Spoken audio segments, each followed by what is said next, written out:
E a Giovana, Giovana? Como é que foi, Giovana? A Giovana, acho que nas primeiras rodadas, na primeira, na segunda, acho que foi até melhor que todo mundo. Tá por aí, Giovana? Tá escalando seu time, Giovana?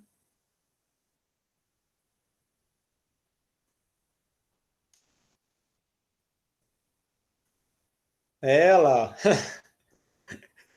É legal porque agora a gente vai pegando o jeito, vai aprendendo, né? É legal porque vocês já vão aprendendo esquemas táticos, maneira de jogar, nome de jogadores, e assim vai, né? Bom, pessoal, o que que nós temos para hoje? A gente. Aí, Bruno, é isso aí. Poliana sem escalar.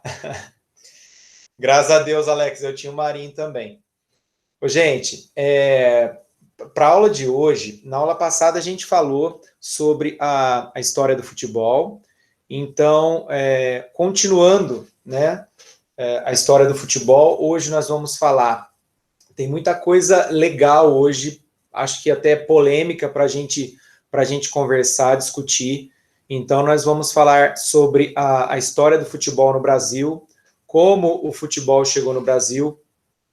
Nós vamos falar também sobre aquele tema que o João Vitor perguntou na aula passada. Eu coloquei um slide também para a gente conversar sobre o termo pó de arroz, né? De onde veio. E já aproveitei o gancho e já inseri também um pouquinho da história do futebol feminino, tá?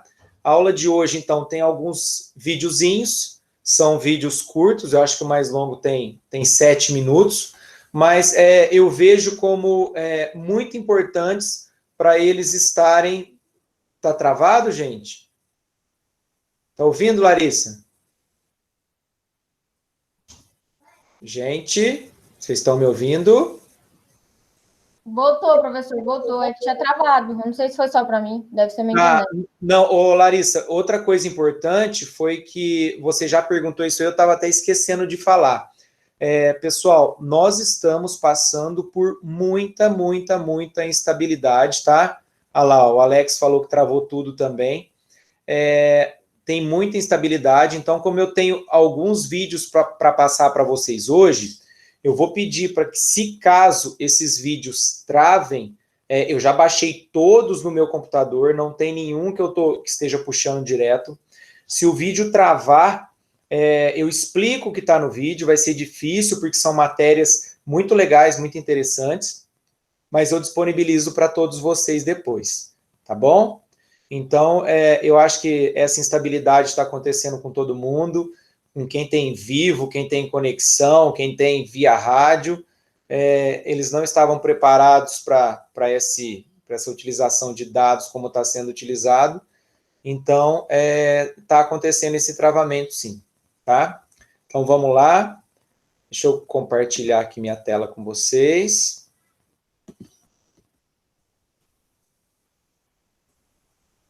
Deixa eu ver quem está presente hoje. Vou pegar por aqui.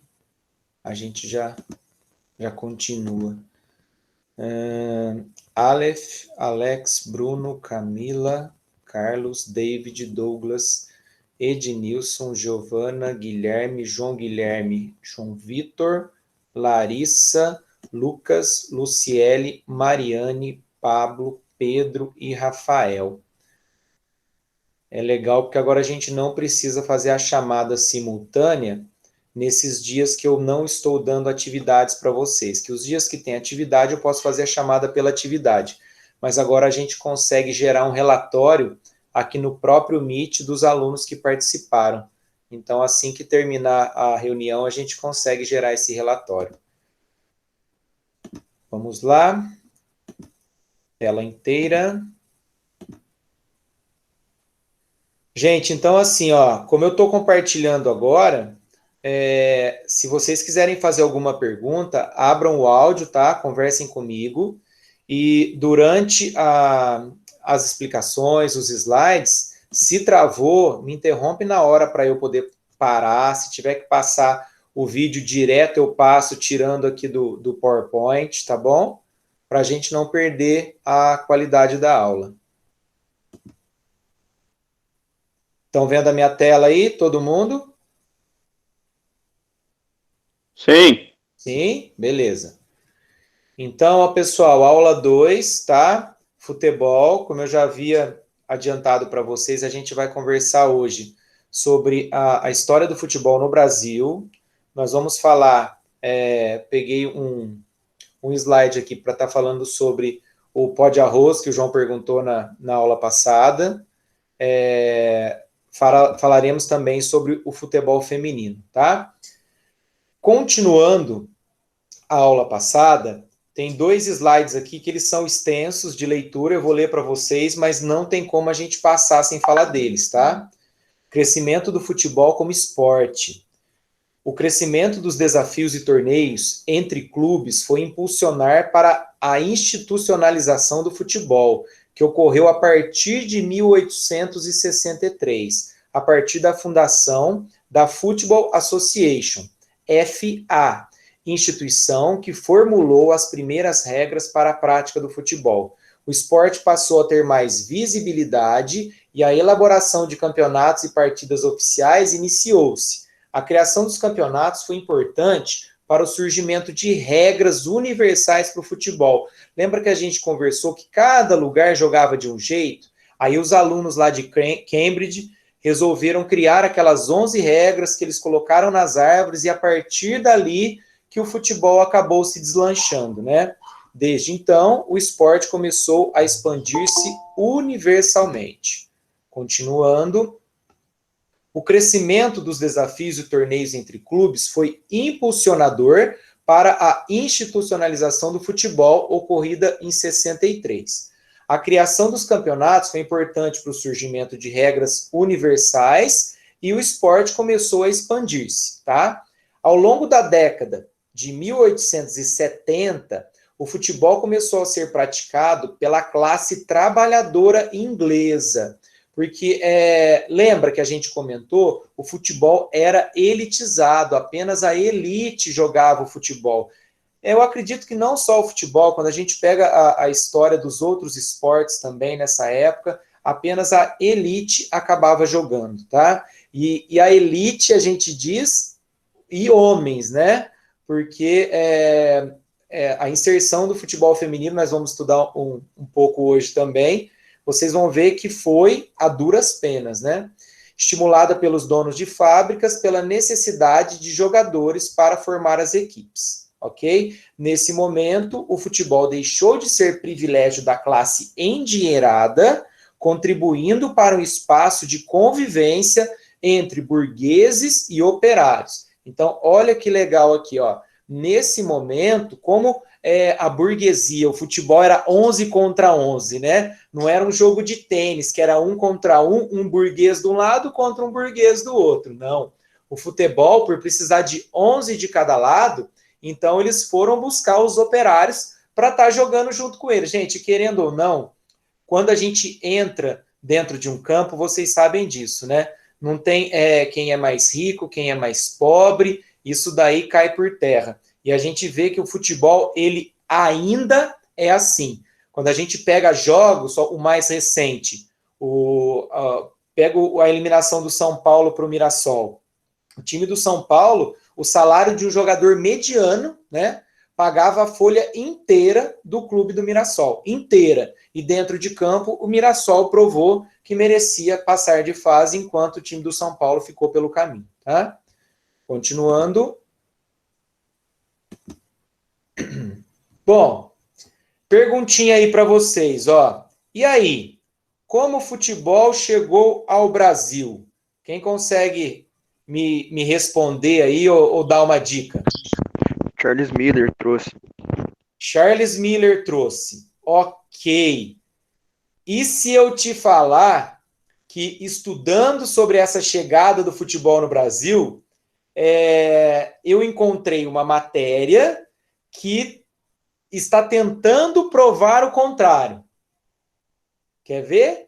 Sempre a história que a gente sabe é que Charles Miller, um estudante, ele saiu daqui do Brasil com 20 anos, foi lá para a Inglaterra, e lá na Inglaterra ele teve o contato com o futebol. Voltando para o Brasil, ele trouxe o livro de regras, trouxe 2 bolas de couro, trouxe uma bomba, né, de inflar bola com uma agulha, e ele começou a difundir o futebol por aqui. Mas tem uma matéria que está tentando provar o contrário, ok? Vamos assistir. Pessoal, vê para mim se vai rolar legal aí ou se vai ter travamento, tá bom?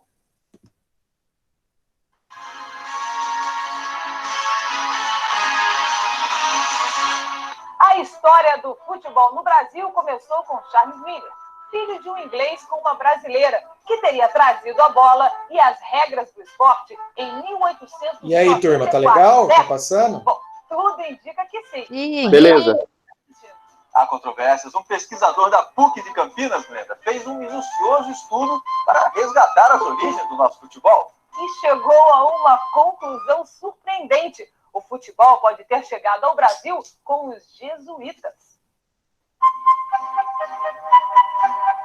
Quando se fala em origens do futebol, logo vem à cabeça a imagem do pioneiro. A história conta que o brasileiro Charles Miller estudou na Inglaterra. Voltou de lá com regras, chuteira, 2 bolas. Divulgou o esporte nos clubes de elite paulistanos. Seria o pai do futebol. Mas esse pesquisador da PUC de Campinas apresenta um novo exame de DNA. Antes do Charles Miller, você já tem a existência do futebol no Brasil no Colégio Jesuíta de Itu, no Colégio São Luís. No livro Visão do Jogo, Primórdios do Futebol no Brasil, o professor José Moraes Neto defende a tese de que o esporte chegou ao país em 1886, 8 anos antes de Charles Miller. Dom Pedro II, ainda no Império, pede ao Rui Barbosa, então deputado federal, deputado provincial pela Bahia, para que se escrevesse um parecer sobre o sistema educacional brasileiro. Uma das primeiras sugestões do Rui Barbosa é a introdução de esportes ao ar livre. Um dos primeiros colégios a se adaptarem ao parecer do Rui Barbosa foi o São Luís de Itu. A pesquisa está baseada nas atas do Colégio São Luís, relatórios escritos pelos jesuítas em latim e italiano.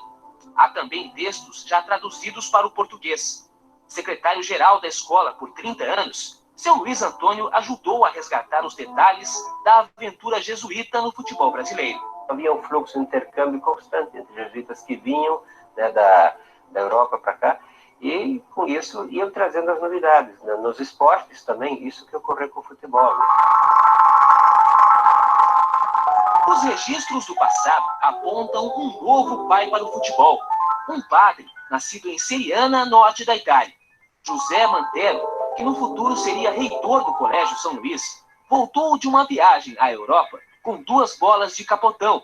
E uma curiosidade, as câmaras de ar teriam sido substituídas por bexiga de boi. Agora é outra. O cenário também mudou. O colégio onde começou o futebol, de acordo com a pesquisa, saiu de Itu em 1915. Deu lugar a um quartel do Exército.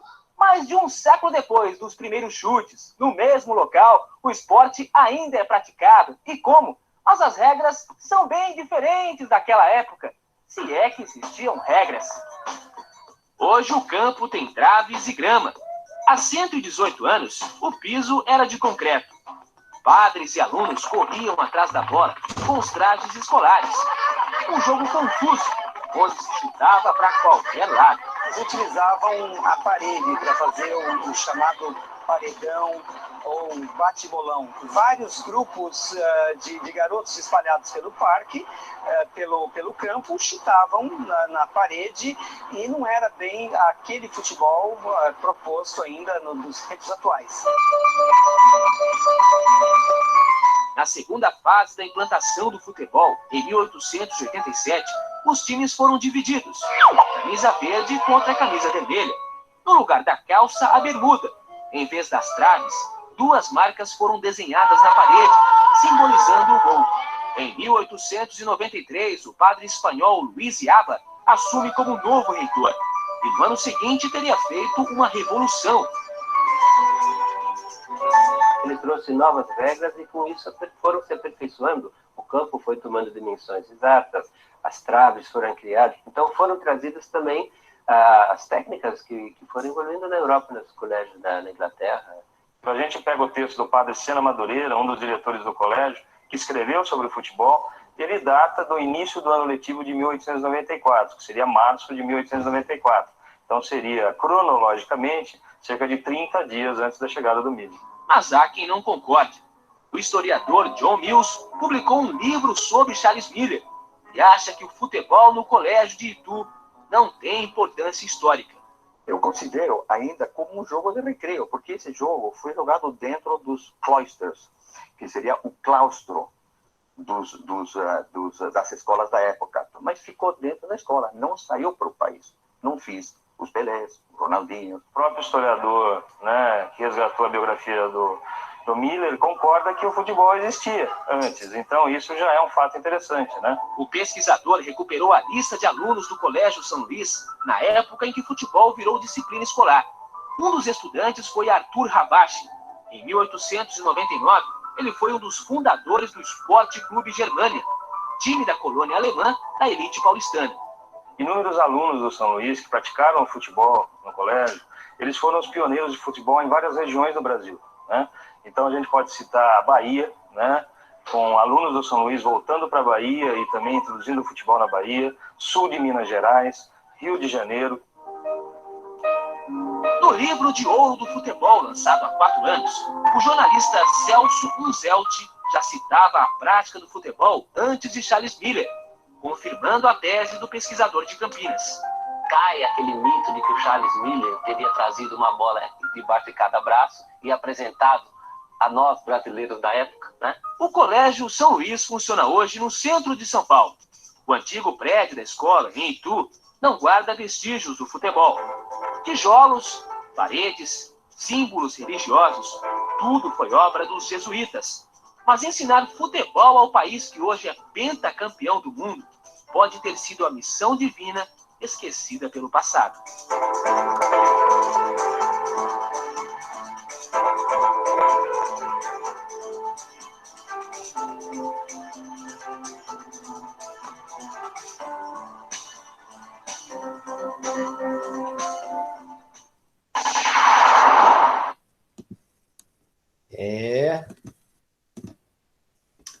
Deixa eu finalizar aqui, vou voltar com vocês para a gente discutir um pouquinho aqui.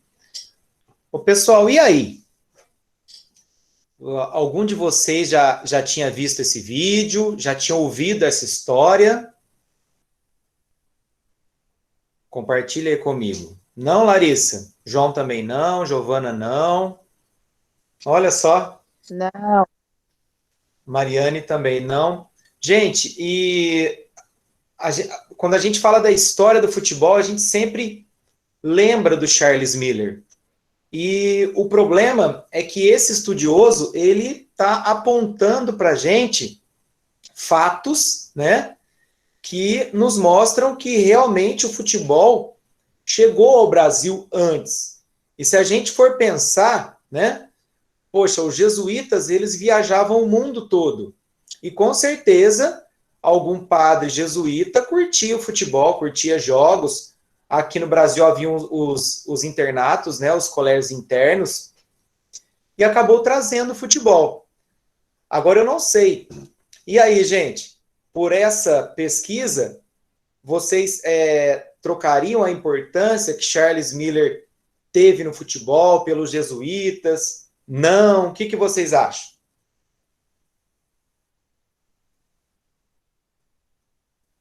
Quem compartilha comigo aí? Oi, Alex.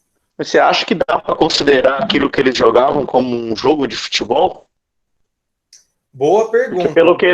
Porque o que ele fala ali parece que eles estão só brincando, sem rumo, sem nada, era simplesmente chutar. Muito bem. bem, Não sei se Alex. daria para ser um futebol. Com certeza, né? Será que tinha o nome futebol, né? Porque, pelo que eu vi, eles encontraram evidências de um jogo com bola, né?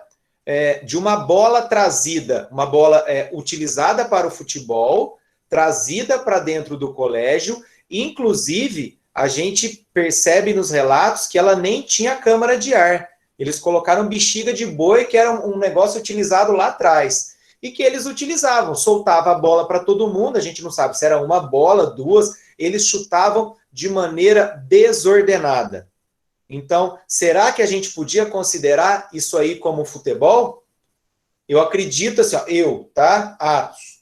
Para a gente considerar isso como futebol, eu acho que a gente tinha que considerar desde lá de trás, lá da China antiga, 2.600 anos atrás, que eles chutavam as cabeças, depois mudaram, começaram a chutar bolas. Agora, Charles Miller, que acontece? Ele trouxe o futebol regrado, né? Como ele desceu, desembarcou já com as regras que ele jogava e tal, ele já trouxe o futebol da maneira que deveria ser jogado. Eu acho que isso aí facilitou muito a prática e ajudou a difundir realmente o futebol no Brasil, que começou ali em São Paulo, tem alguns relatos que na Bahia teve também, mas eu também não consideraria. Agora, uma coisa legal que o pesquisador fala é que só do historiador, daquele senhor que escreveu a biografia do Charles Miller, ter considerado que o futebol chegou antes no Brasil, ele chegou, mas ele foi difundido, na minha opinião, né, ainda por Charles Miller. O que você acha, Alex? É por esse lado que você pensa também?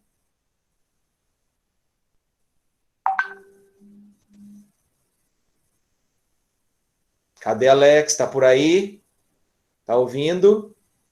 Ah, tô na dúvida. E aí, David, meu goleiro, o que você acha? A gente fica com o pesquisador que os jesuítas trouxeram? Charles Miller complementou, ok. E aí, dona Mariane, o que você acha? Eu tenho a mesma opinião. A mesma opinião que o do David? Isso, tudo bem, só para complementar. Que aí o Charles Miller complementou e com as regras eles passaram porque para ser esporte, né, gente, a gente precisava das regras. E o que os jesuítas faziam, querendo ou não, né, colocaram roupa de uma cor, roupa de outra, com jogos, simples jogos, sem regras, a gente consegue fazer isso também. Eu acho que o futebol mesmo, regrado, né, foi trazido, difundido por Charles Miller aqui. Perfeito, gente. Então vamos seguir. Se está entendida essa parte, vamos para o próximo. Tem mais um vídeo bem curtinho agora, tá? Olha aqui. Esse aqui parece que é antigo, hein? Os dois estão juntos lá ainda? Vamos lá.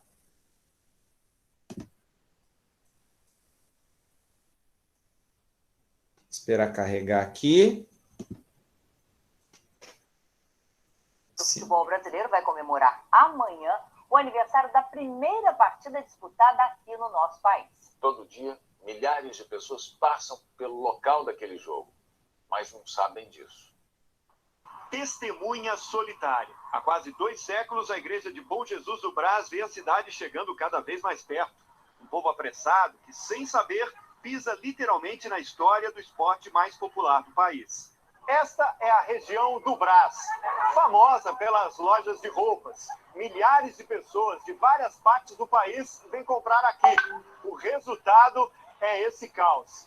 Mas há exatos 115 anos o movimento era bem menor. Dava até para jogar bola. Charles Miller, morador do bairro, havia acabado de voltar para casa depois de 10 anos na Inglaterra.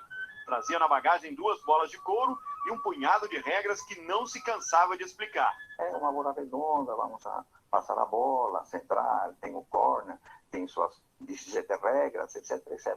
Em 14 de abril de 1895, ele reuniu os amigos ingleses da Ferrovia São Paulo Railway contra a Companhia de Gás. O time do dono da bola ganhou de 4-2. O primeiro jogo de futebol no Brasil, que não teve lá muita pompa. Tiveram que tirar as vacas, aí fizeram um quadrilátero grande e fizeram um jogo. O historiador John Mills escreveu a biografia de Charles Miller e descobriu o local da partida. Foi perto da Rua Santa Rosa, como Lago do Gasômetro, certo? Que hoje é a área popular do Braz. Era assim a chamada Várzea do Carmo, retratada na pintura do paulista Benedito Calixto em 1892. 3 anos antes do jogo, área que foi completamente tomada pela cidade. Hoje é até difícil de acreditar que o futebol brasileiro nasceu aí no meio. Não tem como isso, não tem campo aqui. Charles Miller morreu em 1953, aos 79 anos. Curiosamente, pouco falava sobre a façanha. Não falava sobre futebol. Aliás, eu nunca soube que ele jogava, que ele introduziu o futebol no Brasil. Só soube isso muito mais tarde. Depois daquela brincadeira entre amigos, vieram os primeiros campeonatos e uma história que os brasileiros conhecem bem. É pentacampeão mundial no futebol brasileiro! Brasil! Ok, gente, então aqui a gente tem uma continuação daquele vídeo, aparece o historiador falando sobre Charles Miller, que nunca se vangloriou, né, por ter trazido o futebol para o Brasil, ele nem falava muito disso, mas pesquisando, estudando, lendo, o que eu sei dessa época, pessoal? Realmente era o pessoal das fábricas que costumava montar os times, eram lançados os desafios, estivadores contra o pessoal de tal fábrica, e eles faziam os jogos. Os pequenos torneios, que tinham 4 equipes, né, ou amistosos, eles eram realizados, e Charles Miller, eu sei que ele já jogou no gol, já jogou de atacante, né? Quando ele não estava jogando, ele era árbitro, então o time A ia jogar com o B, alguém do time C apitava. Então era tudo muito amador naquela época, tá? Bom, vamos continuar. Aqui. Aí, João, eu sei que semana passada, acho que foi o Bruno que colocou, né? A gente conversou um pouquinho, e eu andei lendo bastante sobre esse termo, né? O termo pó de arroz. O termo pó de arroz originou-se da dramática pressão dos setores conservadores contra a entrada dos negros no futebol. O jogador do Fluminense, Carlos Alberto, que é esse que está na foto, pessoal, tem filme, tá? Foi feito um filme, tem uma série que retrata esses problemas dos negros no futebol da época, tá? Um mulato que durante uma partida contra o time do América, em 1914, cobriu o corpo com pó de arroz para se passar por branco. Ao longo da partida, a maquiagem derreteu e a cor da sua pele veio à tona, originando o apelido de pó de arroz do aristocrático Clube das Laranjeiras, tá? Então, gente, por isso que o Clube do Fluminense tem esse nome de pó de arroz, por conta desse atleta, para não ser taxado na época, ele cobriu o corpo todo com pó, para ficar com a pele branca, e aconteceu tudo isso. Bem triste, né? Se for para a gente pensar numa coisa dessa. Mas até hoje, né? Nós estamos em 2020, a gente vê muita coisa no futebol, tanto no Brasil quanto fora, né? Apesar de sermos um país com uma miscigenação muito grande, a gente percebe tudo isso. Quando eu falo sobre isso, me vem assim à mente aquele episódio com o goleiro Aranha, né? O que os argentinos costumavam fazer quando os brasileiros iam jogar lá. Me vem também à mente, eu acho que vocês devem se lembrar também. Vocês lembram quando o Daniel Alves jogaram uma banana nele? Eu acho que ele foi bater uma falta ou escanteio lateral, não lembro. Ele pegou, baixou, descascou a banana, comeu e continuou jogando. São coisas que assim marcam a gente, né? Quando a gente fala de racismo e tudo isso. Por isso que eu falei que a aula de hoje seria assim meio pegada para esse lado. A gente vai falar de racismo e daqui um pouquinho a gente entra no futebol feminino. Alguma pergunta até aí, pessoal? Professor, obrigado aí, viu? Tranquilo. Mas foi bom você... Só errei o time, só. Oi? Só errei o time, só. Não, mas foi bom você ter trazido isso aí para a gente levantar, para conversar com todo mundo.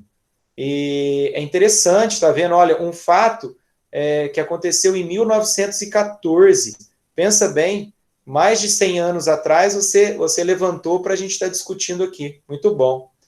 Bom, vamos lá. Continuando.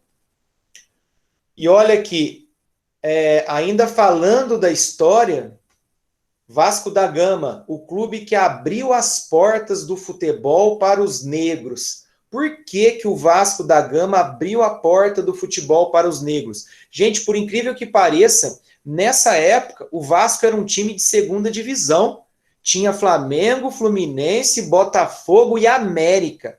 O time do América era um time de primeira divisão. E o Vasco da Gama era um time de segunda divisão.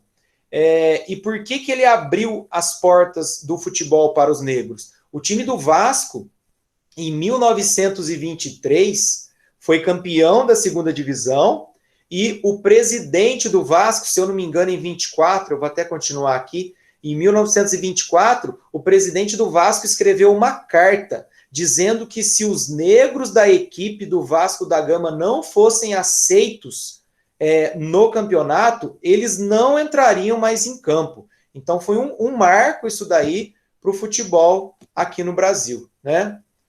Olha lá, embora não tenha sido o primeiro a contar contra jogadores negros, o time se tornou símbolo de luta contra o racismo depois da resposta histórica, redigida há 96 anos. Em 7 de abril de 1924, o então presidente José Augusto Prestes assinou o manifesto que ficou conhecido como a Resposta Histórica, comunicando que o Vasco se recusaria a disputar a divisão principal do Rio de Janeiro sem seus jogadores negros, exigência que havia sido imposta pelos dirigentes da época. Pessoal, antes de eu entrar no futebol feminino, continuando a ler sobre essas imposições, né, os negros no futebol, eu percebi que apenas em 1958 que todos no mundo acabaram se encantando com o futebol de Pelé, que tinha 17 anos na época, eles se encantaram com o futebol do Pelé, e aí, após isso, ficou um pouco mais fácil, né? Porque o Pelé acabou se tornando um ícone, um ídolo e o melhor do mundo no futebol, tá? Turma, alguma coisa que vocês querem colocar antes de eu entrar aqui no futebol feminino? Não? Tranquilo? Então, estou tocando. Vamos lá, pessoal. Temos mais essa matéria aqui e a gente vai começar a falar agora sobre o futebol feminino. Dia 7 de junho começa a Copa do Mundo Feminina, Bárbara Coelho, lá na França. Você sabia que a primeira edição do torneio foi em 91, muitas décadas depois do futebol já ser o esporte mais popular do mundo, né, cara? Pois é, e no Brasil esse início também foi difícil. Uma história feita de preconceitos, proibições, injustiças, que aos poucos foi sendo modificada, mas que ainda está longe do cenário ideal. Conheça agora as pioneiras do nosso futebol. Já ouvi várias piadas assim, mulher macho. Mulher homem? Mulher macho? Sapatão, tá jogando bola, tá não sei o quê. Vamos tirar a roupa dela pra ver se é mulher mesmo e tal. Vai lavar uma louça, vai procurar uma cozinha pra lavar. Mas daqui, porque talvez em casa não tenha comida. Então a gente escutava, vai lavar uma roupa, isso é coisa de homem, né? Perna de pau. Tinha os caras que iam assistir o jogo de futebol feminino só pra te esculachar, né? Vocês acham que sabe jogar futebol? Futebol feminino não existe, futebol é pra homem. E outras coisas mais que a gente nem precisa falar.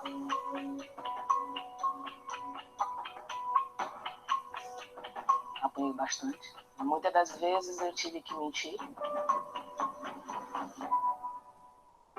Ofendidas, humilhadas, algumas mulheres foram até agredidas porque queriam jogar bola. Contar a história do futebol feminino é contar uma história de resistência. E as mulheres que você vai ver agora foram as que quebraram a primeira grande barreira.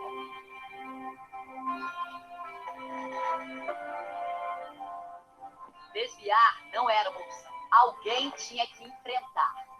O futebol feminino tem história desde 88. Então o pessoal, só agora, né? Eu vejo muito, parece que só existe 2004 pra cá. Não. futebol feminino existe há muito tempo. E nós tivemos grandes jogadoras numa época muito mais difícil.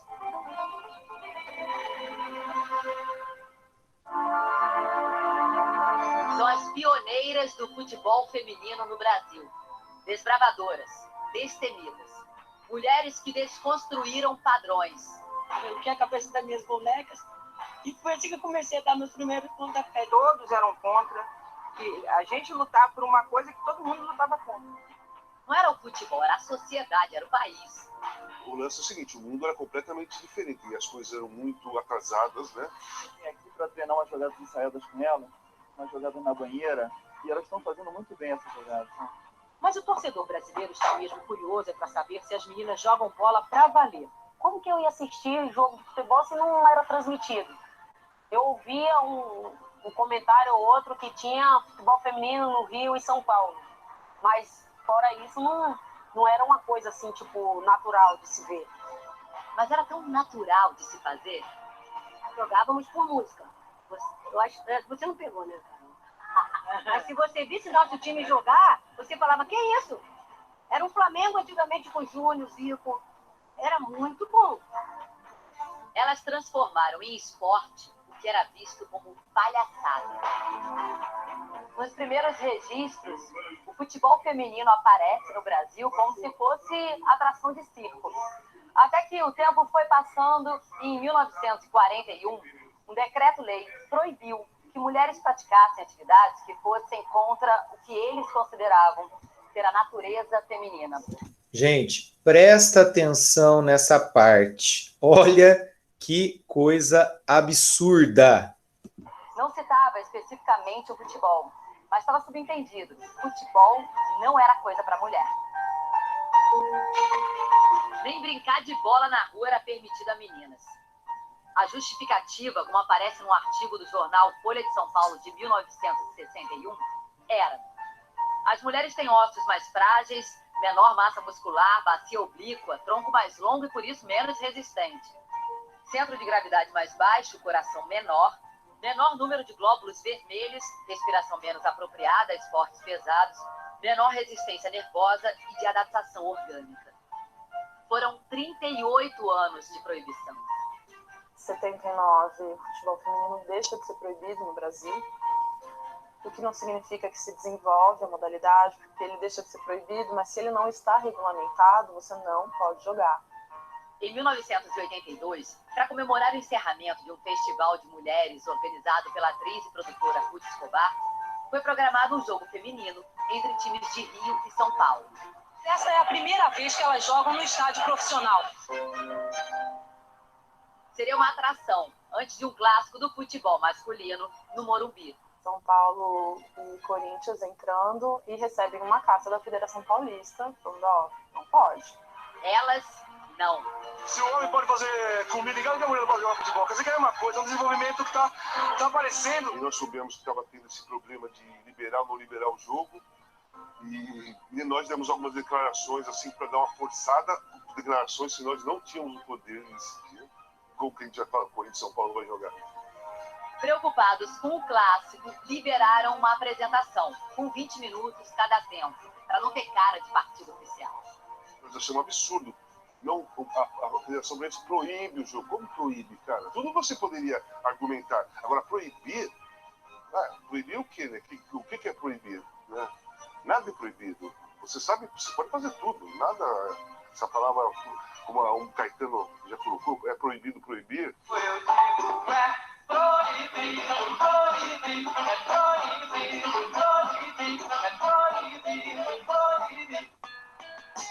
No ano seguinte, em 1983, o futebol feminino foi regulamentado. E mais um pioneiro se juntou às pioneiras. Radar, clube em Copacabana, na zona sul do Rio de Janeiro. Surgia ali o primeiro departamento de futebol feminino. A seleção brasileira feminina, ela veio existir através do Radar. Porque foi o Radar que fazia os melhores campeonatos no Rio de Janeiro, os brasileiros. No Mundial Experimental, em 1988, entre 12 seleções, o Brasil foi terceiro, tendo o Radar como base do time. Seleção, a gente ganhava uma diária e no início nem era isso. Praticamente jogava por amor. praticamente jogava por amor. E passavam muitas dificuldades. Ficando hospedada, você acha que a gente ficava hospedada na Granja Maria? Nossa Senhora. A gente ficava na Escola de Educação Física do Exército, ficava no Cefam, comendo o que os soldados comiam. Nós comíamos de quentinho, nós comíamos e dormíamos embaixo da árvore. Era a preparação para a primeira Copa do Mundo de futebol feminino, na China. Foi em 1991. Foi da zagueira Elane o primeiro gol de uma brasileira em mundiais, sobre o Japão. Elas voltaram para casa ainda na primeira fase, mas ganharam um título sim, o de seleção. A principal, elas sabiam que ainda era outra. Vai partir, vai que é sua, Tafarel! Partiu, bateu, acabou! Acabou! É tetra! É tetra! Quando Romário e Bebeto voltaram da conquista do Tetra em 1994, o que sobrou de uniforme foi guardado para elas. Olha aí o tamanho disso. Era desse tamanho porque era tudo masculino. O futebol feminino não existia para a CBF. Então a gente usava tudo masculino. Shorts, camisa, né? O que a gente queria. Mas quando você chegou lá, que você olhava todo mundo bem, né? Você olhava os americanos, todo mundo bem, né? Bem vestido, você olhava para eles assim e falava, caramba, que é isso? Falava que é, né? Foi uma das coisas que a gente teve também que aguentar, mas... Era o que a gente era, né? A gente era sóbrio. A camisa aqui não foi a turma. Foi a paixão, foi o amor. E que era cuidada com carinho. Aqui cada um cuida da sua, com bastante carinho, né? Já que a gente não tem mão da vida profissional. Mas era um time profissional. E com brilho a pouco de ser revelado. 1999, Mundial nos Estados Unidos. 7-1 no México, 2-0 na Itália, avançaram para as oitavas. Venceram a Nigéria nas quartas com um gol de Cici, que está entre obras-primas expostas em mundiais. Aquele gol, realmente, não tem como, né? Eu já era especialista em bater faltas, mas aquele gol, eu até vou dizer que realmente foi um dos mais bonitos, com certeza. Perderam na semifinal para os Estados Unidos. Goleirona. Venceram a Noruega para terminar em terceiro, com bronze. A primeira medalha de mulheres brasileiras numa Copa do Mundo oficial da FIFA. Nossa geração, tecnicamente, não vai existir igual. Daquele primeiro grupo. Você pegando uma Michael Jackson, uma Roseli, Formiga nem existia na época. Ceneira, Russa, Cebola. Um time que continua resistindo. Eu dou aula aqui, né? Eu trabalho nesse campo aqui, aí tem uma escolinha de futebol, né? Aí projeto social. E às vezes faço uns bicos de churrasqueira. Sou boa, né? Boa? Sou boa. Eu fui motorista de ônibus durante 8 anos. E hoje trabalho de táxi executivo. É a minha profissão, né? Esse caminho de barreiras ainda é percorrido por Elane. Eu só tive essa opção, trabalhar de motorista de ônibus. E eu sabia que eu ia sofrer preconceito, mas resolvi encarar como eu encarei o futebol feminino. Briguei por ser capaz de jogar futebol e depois ser capaz de dirigir um ônibus. Será que eu vou ter que terminar minha vida tendo que provar alguma coisa ainda?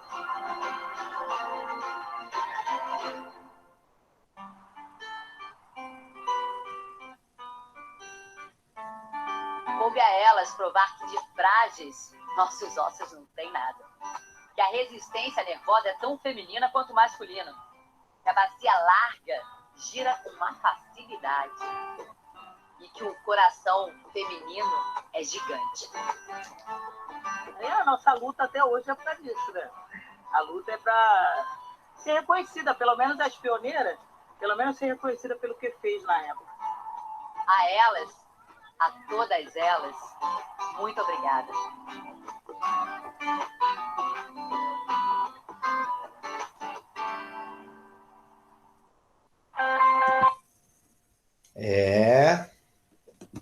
Deixa eu até voltar aqui para a gente conversar um pouquinho. E aí, gente? O que vocês acharam? Quem comenta essa matéria? Meninas do futebol aí? E aí, meninas? Deu vontade de jogar, Jéssica? É muito emocionante mesmo, né, Atos? É. Com certeza. Com certeza. Eu assisto o vídeo porque eu adoro futebol feminino, fez parte da minha formação, né? Eu tive várias equipes e eu sabia que hoje ia pegar. Se eu fosse falar sobre isso, hoje ia pegar. E tem muita coisa que elas falam ali, a gente estudando, a gente aprende, né? Eu estudando para vir aqui conversar com vocês, a gente acaba aprendendo um pouco mais. Por exemplo, na hora que eu parei o vídeo, que eu falei, gente, presta atenção aqui, olha que absurdo. Eu não sabia, eu não sei se vocês sabiam do decreto. Vocês sabiam desse decreto, que o futebol feminino havia sido proibido no Brasil? O Bruno sabia, eu não sabia, tá? Então, se a gente for pensar, pode ser daí que surgiu aquele problema de o futebol é só para homem.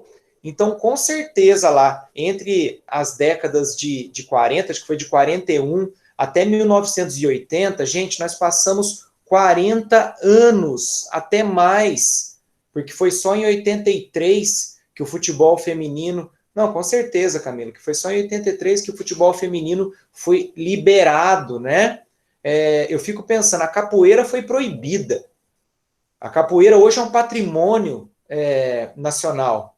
Agora, o futebol feminino ser proibido, então, daí que com certeza surgiu, desses 40 anos, que surgiu esse negócio de futebol ser para homem, de mulher não poder jogar. Mas vamos pensar, o basquete foi criado para homens. Handball, quando foi criado para mulheres. Só que homens jogam hoje. O vôlei foi criado para homens, né? E dizem que vôlei é coisa de menina. Na verdade, não é. Gente, esporte é para todos. E eu fico ainda me perguntando, porque eu tive que passar por muitas situações. Quando eu ia trabalhar em sala de aula o futebol, de repente vi uma menina e falava assim, professor, meu pai falou para eu não jogar futebol, que futebol é coisa de homem. E aí? Como lidar? Pessoal, pensem, me ajudem aí. Vocês estão para se formar, né? Daqui uns anos vão estar formados. Imagina vocês entrando em uma sala de aula para trabalhar, tema futebol, e uma menina vira para vocês e fala assim, olha, meu pai falou para eu não jogar porque futebol é coisa de homem. E aí? Se tivesse como bater, né? Poliana, mas não tem jeito. Vocês sabem que a gente vai encontrar ainda, né? No século XXI, século XXII, nós teremos pessoas que terão a mente fechada, a cabecinha desse tamanhozinho. E cabe a nós, profissionais da área, mostrarmos o contrário. Não adianta, Benedito, não adianta a gente processar, não adianta a gente brigar, né? Nós temos que mostrar e provar o contrário. Nós temos que, com a nossa didática, com nossa maneira de ensinar, nós temos que mostrar e para o pai, eu acho difícil, né? Esse pai vai se conscientizando aos poucos, tomara, porque o nosso trabalho é com a criança. Nós temos que colocar na cabeça da criança que esse preconceito, isso já foi, tá? E hoje, na aula de hoje, eu espero que isso fique gravado na cabeça de vocês, como ficou na minha, tudo isso que o futebol feminino passou, essas lutas, tudo que aconteceu, tá? Nós temos mais muita coisa para ver hoje, mas esse vídeo eu queria parar para mostrar para vocês, porque do mesmo jeito que os negros sofreram tanto lá no início com o futebol, hoje a gente percebe que o futebol feminino, ele está andando ainda, ele não parou, né? Mas eu queria que fosse a passos largos, isso ainda não acontece aqui no Brasil, tá bom? Bom, pessoal, eu vou lá... Oi, pode falar, João. Na escola que eu estudava, antes de eu ir para a faculdade, tinha poucas meninas na minha sala. muitas delas falavam que até as mães delas falavam que não era para elas jogar bola porque era coisa de menino. E alguns meninos, assim, ainda falavam para não jogar, que futebol era coisa de moleque, que as meninas deviam jogar. E a professora totalmente contra isso, ela começou a deixar os meninos sem jogar bola e deixar as meninas, sabe? E os meninos que tinham mais paciência, essas coisas, podiam jogar com ela. Agora, aqueles meninos que falavam que queria jogar, que parecia que era machista, sabe? Ficou um monte de aula sem jogar. Não, com certeza. Preconceito. Com certeza, João. E isso aí, eu percebo, eu trabalho com o ensino médio, mas meus alunos, por que é bom você ter uma continuidade no trabalho? Porque se você pegar hoje, em escola que você está há muito tempo, e não falo muito não, se você fizer um trabalho de 2, 3 anos, os alunos já vão te conhecer, eles já vão saber o que vai acontecer lá na frente. Hoje não tem essa pergunta com as minhas turmas, não tem nada disso, menino joga com menina, e o importante é ter esse respeito, né? Porque a gente sabe que tem meninas que jogam futebol melhor do que meninos, e tem meninos que jogam o vôlei melhor do que as meninas, lógico que tem, a gente não é igual, a gente tem gosto. O importante é o quê? É você saber compreender e respeitar, né, o seu colega. E isso que é o importante, porque eu posso gostar de dança, mas eu vou vivenciar o futebol, vou aprender, vou respeitar, tá? Isso que é muito importante, João. Muito, muito bem colocado aí. Bom, gente, vamos lá. Tem mais coisa para hoje. Deixa eu fechar aqui. Cadê? Vamos continuar a apresentação. Bom, aqui passou. Já vimos esse vídeo do futebol feminino. Tá. Uma leitura agora rapidinho para vocês. Gente, no mundo, futebol feminino supera masculino dentro e fora de campo. Isso aqui foi o título de uma reportagem e eu trouxe aqui para vocês alguns itens, né, em tópico. Enquanto no Brasil o futebol feminino ainda está à sombra do masculino, em outros países o cenário é de igualdade ou até de superioridade da modalidade. Os Estados Unidos, por exemplo, são os maiores campeões mundial feminino, com 3 títulos, enquanto a seleção masculina levantou apenas um troféu na história da Copa Ouro. O mesmo ocorre no vizinho Canadá, que disputou apenas uma Copa do Mundo masculina. Já na feminina, a seleção canadense chegou a uma semifinal de Mundial e soma 2 medalhas de bronze em Olimpíada. Na Europa, a França tem o principal time do mundo, o Lyon, que conquistou em maio sua 6ª Liga dos Campeões. Itália e Espanha estão no mesmo caminho. Nesses países, o futebol feminino passou a receber mais investimento nas últimas temporadas, com a entrada de clubes grandes. Milan, Juventus, Roma, Barcelona, Atlético de Madrid possuem equipes femininas e começaram a atrair torcedores. Em outros casos, Suécia, Noruega, Japão e China são potências na modalidade e contam com times apenas comuns no masculino. Continuando, tá aqui. Pessoal, uma pergunta para vocês. Por que os Estados Unidos são tão imbatíveis no futebol feminino? E aí? Alguém me conta? Por causa do investimento que elas têm, porque é um investimento maior, né? Legal. É um dos tópicos que nós vamos falar daqui um pouquinho. Investimento. O que mais? Porque começa a treinar desde pequeno? Ah, muito bem. Desde pequeno.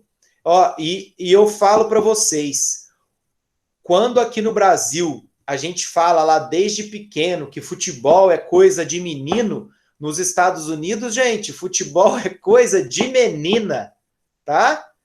Ó, vou passar aqui. Vamos lá. Dá uma olhada. Motivos que levam os Estados Unidos a serem diferentes no futebol feminino. A maior base do mundo. Nos Estados Unidos, futebol é sim coisa de menina. Considerando que todos os países, gente, o mundo inteiro somado, tem 13,3 milhões de jogadoras. Os Estados Unidos representam 71% de todas as mulheres que jogam bola no mundo. São 9,5 milhões de praticantes nos Estados Unidos. Como a Larissa falou, investimento. Olha outra coisa aqui. Renovação. Gente, há quanto tempo o Brasil está andando atrás da Marta? A Marta, ela foi 6 vezes a melhor do mundo, mas ela envelheceu. E nunca houve uma Marta nos Estados Unidos. Porém, nunca faltaram craques e líderes, né? A última agora é a Rapinoe, né?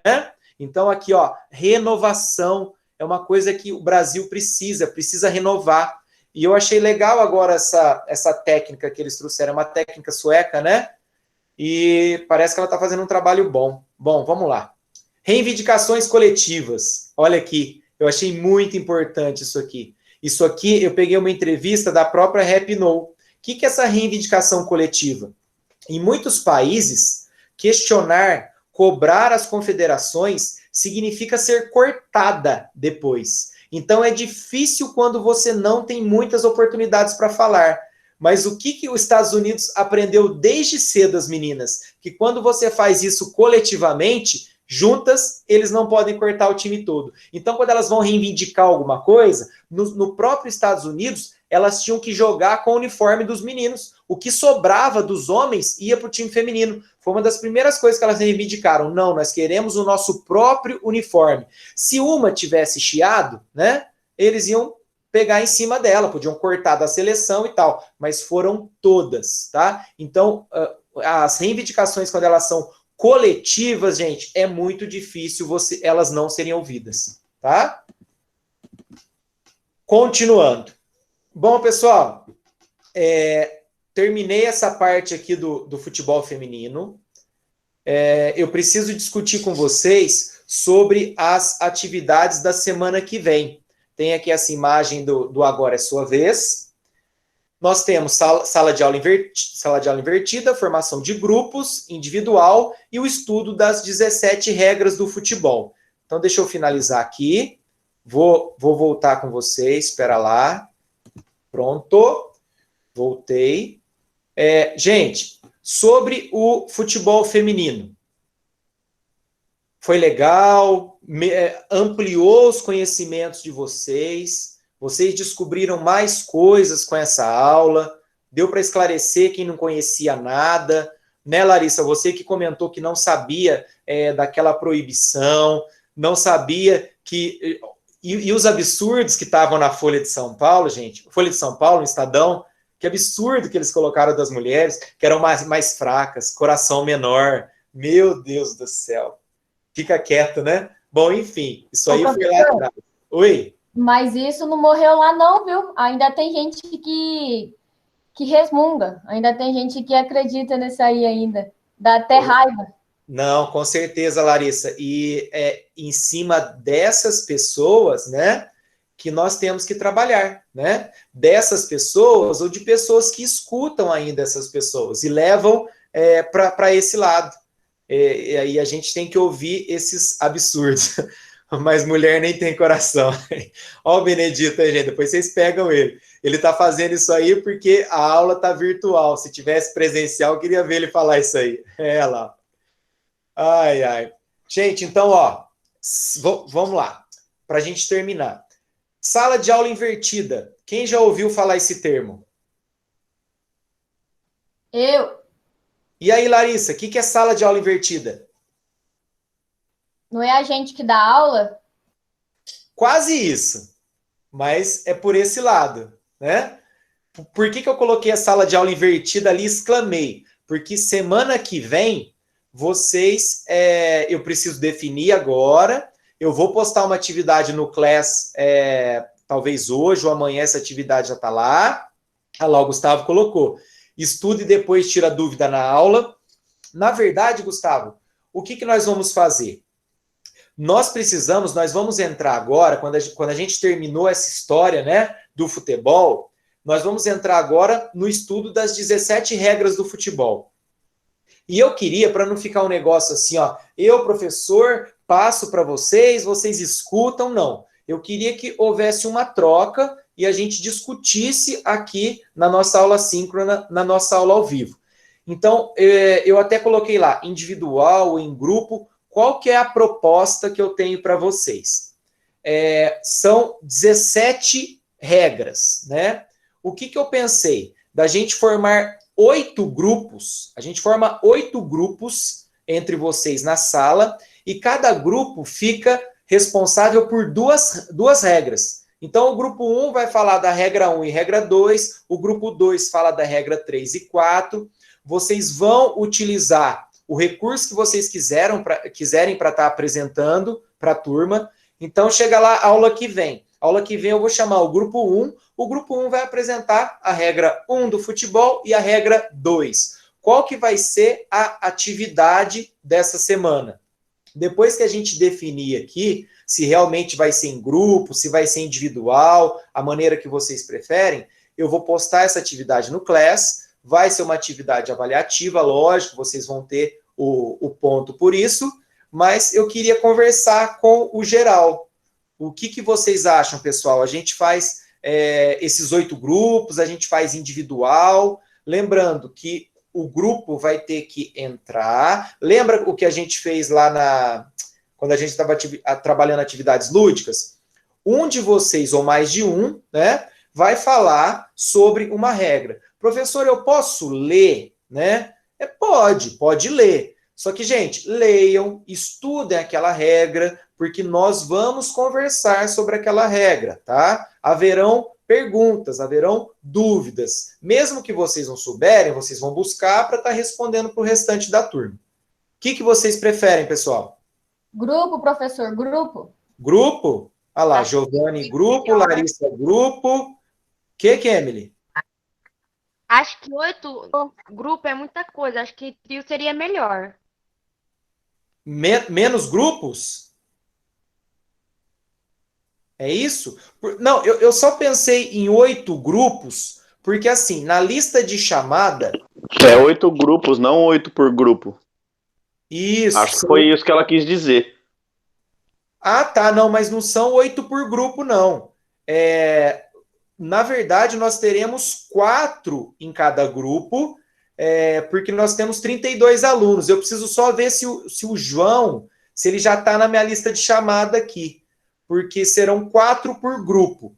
8 grupos. Como são 17 regras, eu pensei em cada grupo estudar 2 regras, apresentar para a turma. Então, um grupo com 4 apresenta 2 regras e vai sobrar uma regra. Essa regra que sobrar, eu estava pensando finalizar com a regra 17 com vocês. E aí a gente fecha esse estudo de regra. Poderia ser 5 para fazer o grupo do PI? Não sei. Agora é a hora da gente decidir, pessoal. O que vocês querem? Vocês querem colocar assim? Esse grupo do PI está pronto? Professor, porque senão vai ficar sobrando gente, aí tem gente que não conhece ainda, acho que vai ficar ruim. Perfeito, Larissa. O grupo do PI está pronto, então? Tem grupos de PI que está pronto. E tem grupo que não tá? Tem alguém sem grupo? Eu acho que o João, que é aluno novo. Ah, tá. O João tá sem. Ok, não, mas a gente pode colocar o João em algum dos grupos. Pessoal... João para a regra 17 sozinho, zoeira. A regra 17 é legal, hein? Gente, quantos grupos de PI que deu?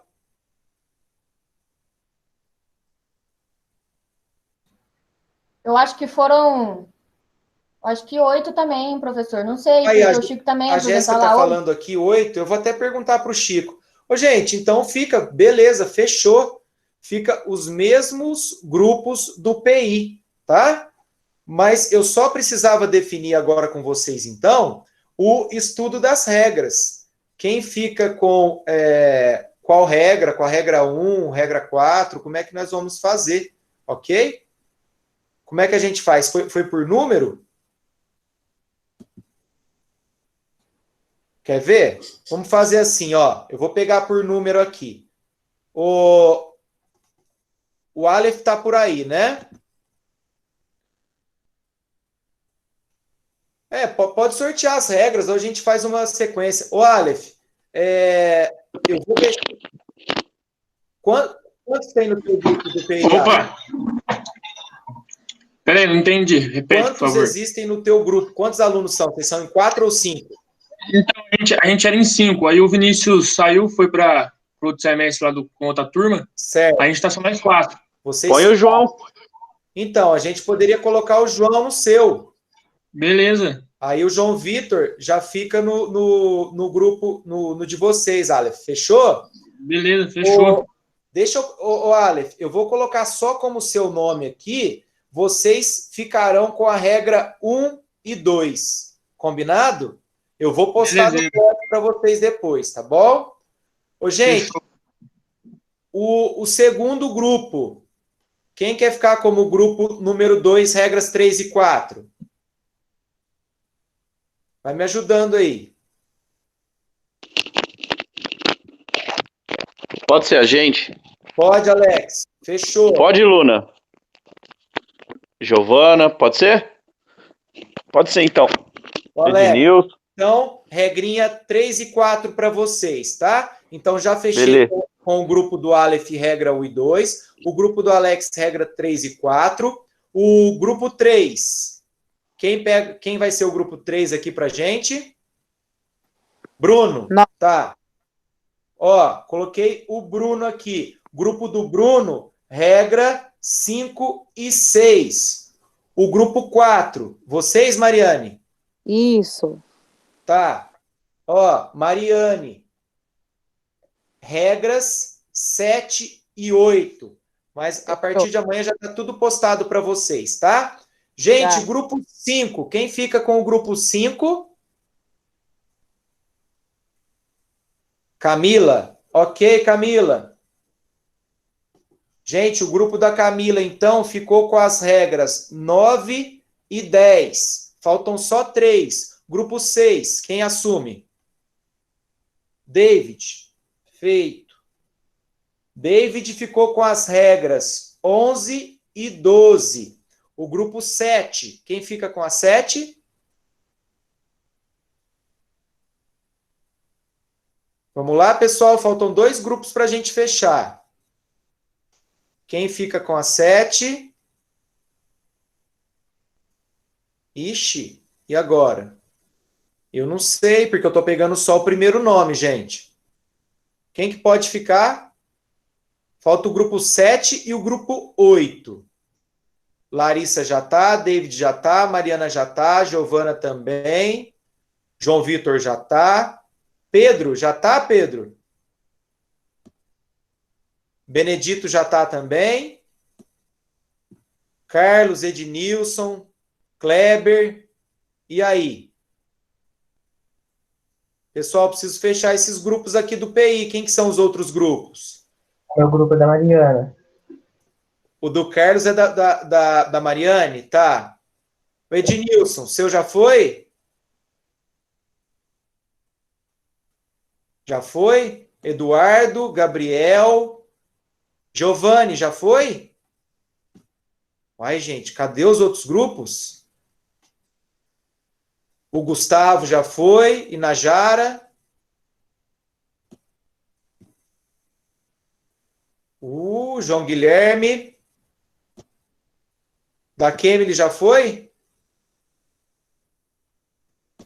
Sim, a Kemily é do meu. Do seu, Luciele, da Luna eu sei que já foi. Matheus já foi, Pablo, Michele. Já? Vixe, então são só 6 grupos, pessoal? Poliana já foi também? Rafael, Renan? Ixi. Ô, gente, então, ó, pelo que eu percebi aqui, são 6 grupos, tá? Então, a gente termina aqui, ó, na regra 12. 1, 2, 3, 4, 5. Ah, o Giovanni? Guilherme também não foi? Ô, Giovanni, quem que é o seu grupo, Giovanni? Vou te colocar aqui, ó. Como 7, regra 13 e 14. Deixa eu ver aqui. Qual que é o outro? O Guilherme. Guilherme, Renan. E vocês? Já foram? Giovanni, Guilherme está no teu grupo? Tá. Guilherme já foi, então. Ô, Renan, e o seu grupo do PI? Já foi aqui? Pessoal, eu tenho aqui, então, 7 grupos até agora. Tá? Tá joia, Giovanni. Eu vou fechar com esses 7 grupos e vou falar com o Chico para pegar o outro grupo do PI, porque parece que são 8. Se não forem 8, não tem problema. Da regra 15 até a regra 17, são 3 só. Eu faço com vocês de boa, tá? Então ficou o grupo do Aleph 1 e 2, Alex 3 e 4, Bruno 5 e 6. Ô, Kleber, depois eu dou uma olhada lá, tá? Ô, Kleber, você estava no grupo da Laenifer. Qual que é o grupo da Laenifer? Então, eu não sei aqui. O grupo do Kleber era do outro módulo. O do Kleber? Eu lembro da Laenifer ter comentado que ela estava no grupo dele. Aí tava ela e mais um que era do outro módulo. Tá. O Renan não tá no grupo do Kleber também? Eles eram do mesmo do grupo do PI.